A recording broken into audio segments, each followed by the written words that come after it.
Number 15, 1962 Ferrari 250 GTO. The Ferrari 250 GTO was produced by the legendary Italian automobile manufacturer between 1962 and 1964, with a specification meaning it would qualify to be part of the Group 3 Grand Touring Car Racing Series. To this day, it's often seen as the holy grail of vintage cars, and those that remain have been responsible for setting some unbelievable price records. The reason for the huge demand is that very few were built in the first place. In fact, Ferrari only produced 33 cars of the 1962 to 63 design and 3 of the 1964 design. Buying one at the time would require authorization by Enzo Ferrari himself, and in the US the asking price was $18,000, which is the equivalent to just over $150,000 today. The actual value of these stunning vehicles has skyrocketed far beyond that, however, and the 1963 Series 1 version currently holds the record for the most expensive car, having sold at auction in 2018 for an astonishing $70 million.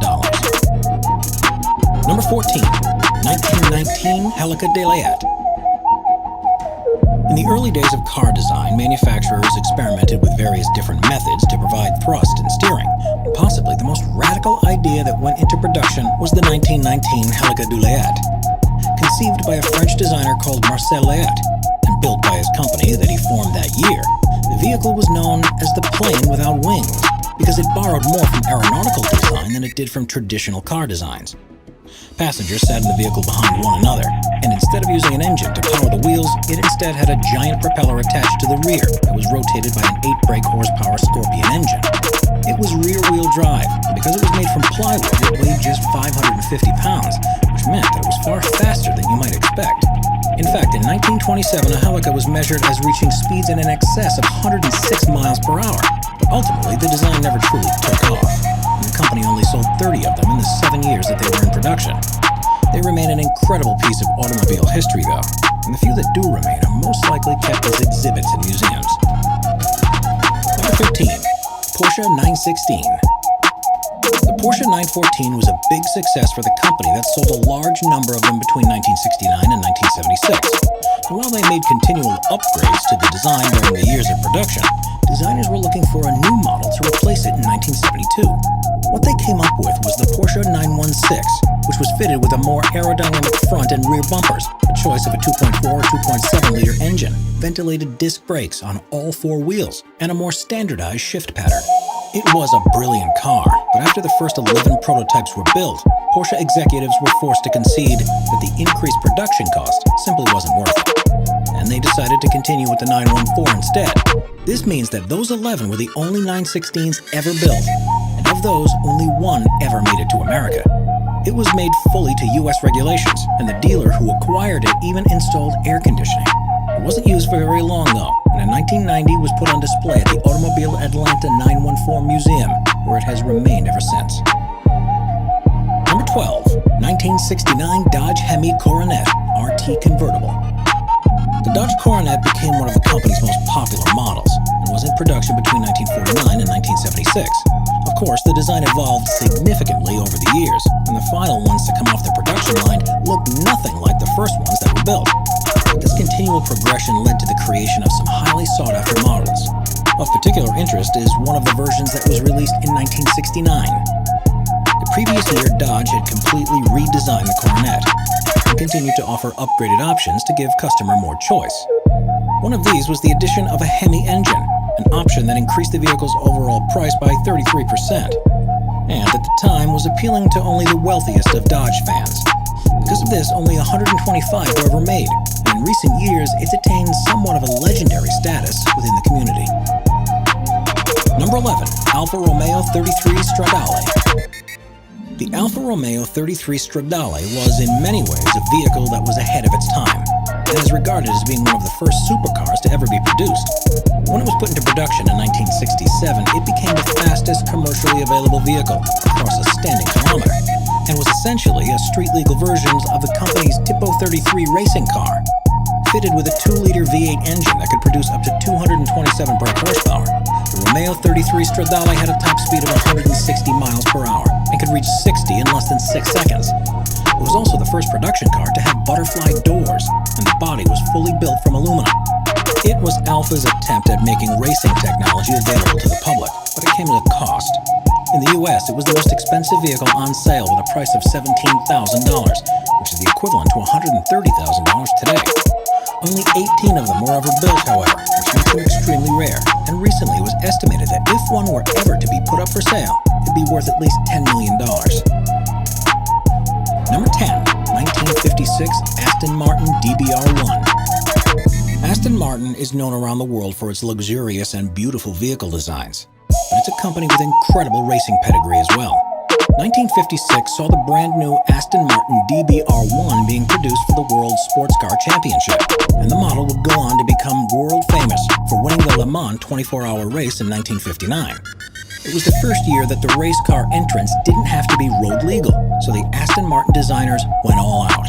Based on the previous year's DB3S, it had a lower ride profile, covered wheel wells, and it was the first to feature the triangle vent on the sides, which would go on to feature on all subsequent designs from the company. The success of the DBR1 went on to cement Aston Martin as a leading manufacturer, and it's so synonymous with motorsport that one of the models went on to set a record for the most expensive vehicle to sell at auction that had been made in the UK, selling for a massive $22.5 million in 2017. Number 9, 1927 Bugatti Royale. The Bugatti Royale, also known as the Type 41, was a luxury vehicle that was built by the company between 1927 and 1933. To this day, it remains one of the largest production cars ever made, and at 21 feet long and almost 170-inch wheelbase, and a weight of at least 7,000 pounds, it would have been an absolute beast on the roads. The plan was to build 25 of them, all to be sold to European royalty, but they went into production at a time when the world's economy was faltering. So there were very few people in the market for the most luxurious and expensive car on offer. In the end, only 7 of them came off the production line, and one of those was completely destroyed in a crash while it was being driven by Ettore Bugatti himself. Amazingly, the remaining 6 are still in perfect condition today, and their whereabouts is well documented. In 1999, for example, Volkswagen, which had recently purchased Bugatti, bought the Royale Coupe de Ville binder for $20 million, which shows how valued they are today. One of the most interesting facts related to the Royale is not where they are today, though, but what happened to the excess parts that had been built for the initial number the company wanted to build. When they realized there was no demand for the cars, they used the remaining engines to power 79 rail cars for the French railways. One of the rail cars set a world record at the time for the fastest train, and this pivot turned the Royale project from a financial disaster into an unprecedented success. We are constantly adding more people to the Top 5's production team to bring you all the best content. Be sure to subscribe with notifications on and hit the like button. Number 8, 1957 Ferrari 250 Testarossa. In 1957, the rules of competitive racing were changed in a way that limited the maximum engine displacement of vehicles to 3 liters if they wanted to enter prestigious events like the 24 Hours of Le Mans. So Ferrari quickly designed a car to compete, the 250 Testarossa. It had a number of similarities with previous models, including the 250 series, but this one would go on to dominate the racing scene for years to come, and reaffirm Ferrari as the most successful manufacturer in the world. A Colombo-designed 3-liter V12 engine was used, along with significant improvements to the chassis, the drivetrain, and the bodywork. The changes they made meant that Ferrari would win 10 World Sports Car Championship races, including Le Mans in 1958, 1960, and 61, and they won the Constructor World titles in those years as well. The 250 TRs are now one of the most collectible and highly sought-after Ferraris, both because of their pedigree and their rarity. Only 33 were ever produced, with the chassis of one selling for just under $40 million in 2014. Due to their popularity, however, attempts have been made to recondition those that have fallen into a state of disrepair by using parts from other vehicles. This has led to a debate about whether some vehicles truly are a 250 Testarossa, and with the way parts have been shared around, there are even several vehicles laying claim to the same chassis numbers. Number 7. Talbot Lago Grand Sport. Founded in 1916, Talbot was a French car manufacturer that specialized in both pleasure cars and racing vehicles. Possibly their most famous design, however, was first showcased in 1947 and was known as the Lago Grand Sport. It had a shorter chassis than the company's previous models and was able to achieve astonishing speeds for the time. Equipped with an engine that could produce up to 195 brake horsepower, the Lago Grand Sport could accelerate up to 124 miles per hour depending on the weight of the body that was fitted. Designed for personal use and for racing, the Lago Grand Sport won the 24 Hours of Le Mans in 1950. But what was unique about this car was that no two would look the same.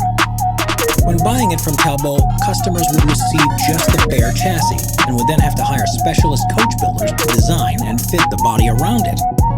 Despite this amazing ability for customization that we don't see these days, only 12 Grand Sports were built in the first year.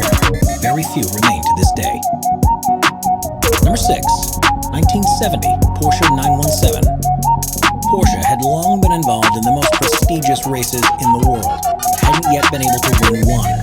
But this all changed in 1970 with the introduction of the Porsche 917. It gave the manufacturer its first 2 overall wins at the 24 Hours of Le Mans in 1970 and 1971, and established them at the forefront of the racing world for years to come. Amazingly though, the 917 was designed and built within a space of just 10 months. The rules of competitive racing had been changed to encourage more manufacturers to take part, and Porsche took advantage of this to full effect. Based around a chassis that weighed just 93 pounds, it was powered by a Metzger-designed 4.5-liter air-cooled engine. The rest of the design was well ahead of its competition.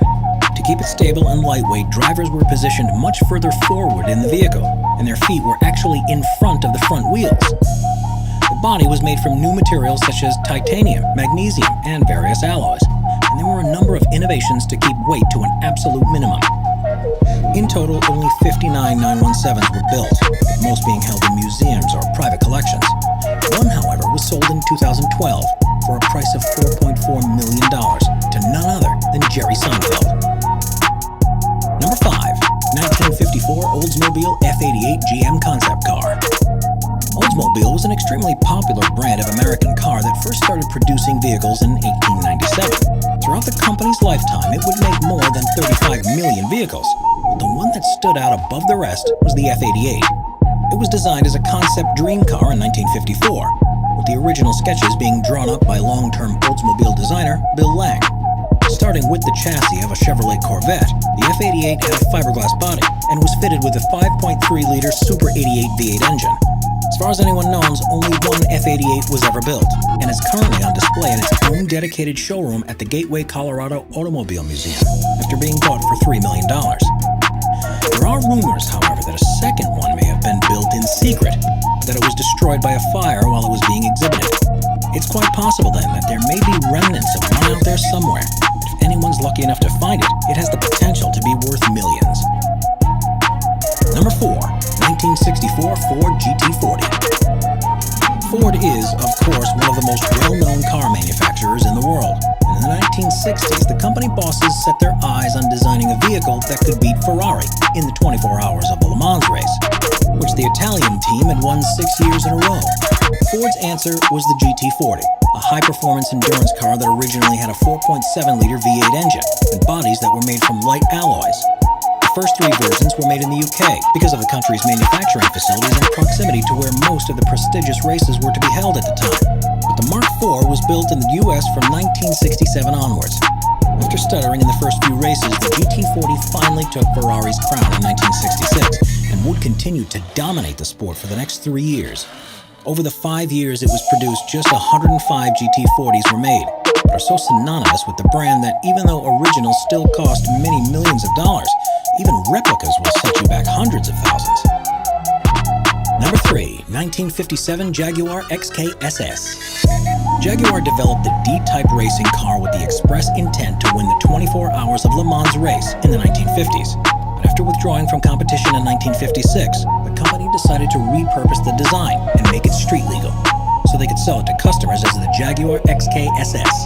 Very few changes were actually needed from the racing variant, but they included the addition of a passenger's door, the removal of a divider between the seats, a fuller and more rounded windshield, a folding roof, and chrome-plated bumpers. Only 25 XK SSs were built, however, and to limit supply even further, a fire broke out in the factory where they were made that destroyed 9 of them. Most of the remaining 16 sold to customers in the US, and Steve McQueen famously had one of his own. In 2016, Jaguar announced that they plan to complete the order of 25 by making high-quality replicas with those original chassis numbers. And when those 9 went on sale, they were priced at more than $1.5 million. So the demand from collectors was extremely high. Number 2. 1928 Mercedes-Benz S-Type. Known as the White Elephants, the Mercedes-Benz S-Class was a vehicle made by the German manufacturer between 1926 and 1933. Designed with a 6.7-liter six-cylinder engine, it was able to produce 180 horsepower. And despite the way it looks, this car was designed to race. The company proved to be very successful in competition, but the S-Type also became highly sought after by private customers, and they were perfectly suited to driving around on normal roads. The learning from this and the amount of money they made from wealthy customers willing to pay large sums for the privilege of owning one showed Mercedes-Benz the opportunities for them in the private luxury car market. And it's arguably because of the S-Type that the company was inspired to become what it is today. It didn't continue with that particular model, however, and instead designed the 500K to fulfill the role, which means the S-Type is one of the most influential cars ever made, and with less than 100 coming off their production line, one of the rarest too. Number 1. Rolls-Royce 15 HP. Nowadays, if you were offered a car that produced 15 horsepower, you'd probably think it was a joke. But more than a century ago, this would have been the height of technological ability. As a result of an agreement between Charles Rolls and Henry Royce, a motor dealership owner and car designer, who merged together to form the eponymous vehicle manufacturer, the three-cylinder Rolls-Royce 15 HP was first exhibited at the Paris Motor Show in 1904. With a 3-speed gearbox and a leather cone clutch, the car had an impressive top speed of 39 miles per hour. As was custom at the time, Rolls-Royce only actually provided the chassis to the customers, where it cost 500 British pounds, which is around the equivalent to $80,000 today. If you bought one, you would then have to get the bodywork built by a specialist coach builder, so each finalized car looked different. Today, only one of the 6 that were made are thought to still exist, but it's quite possible the others have been stored away and long forgotten about.